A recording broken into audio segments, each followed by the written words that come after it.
আপনারা জানেন যে আমাদের মঠবাড়িয়ায় গতকাল দুটি লাশ পাওয়া গিয়েছিল।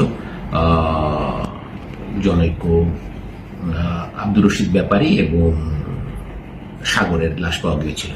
আমি সেখানে আমাদের মঠবাড়িয়া টিম সহ অবস্থান করি এবং সারাদিন ধরেই আমরা এই ব্যাপারে যত প্রকার পদ্ধতি আছে সব পদ্ধতি অবলম্বন করে এই রহস্য উদ্ঘাটনের চেষ্টা করেছি। ইতিমধ্যে আমরা এই ঘটনাটির আদ্যপান্ত জানতে পেরেছি যে এই ঘটনায় ইউসুফ পেদা এবং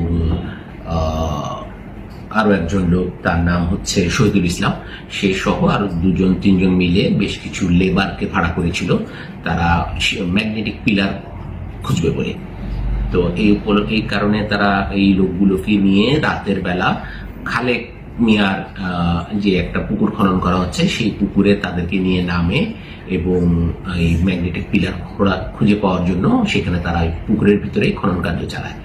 এই প্রক্রিয়া চলাকালীন সময়ে পুকুরের একটি পাড় ভেঙে মাটি চাপা পড়ে চারজন লোক। সেই চারজনের মধ্যে দুজন অর্ধেক মাটি চাপা পড়েছিল, তারা উঠে যেতে পেরেছে, আর বাকি যে দুজন পুরোপুরি মাটির ভিতরে ছিল তারা ওখানে মারা গেছে। তাদের দুজনই হচ্ছে আমাদের আব্দুর রশিদ ব্যাপারী এবং সাগর। এই ব্যাপারে তাদের সঙ্গে আরো যারা ছিলেন মাটি কাটার শ্রমিক তাদেরকে শনাক্ত করা সম্ভব হয়েছে।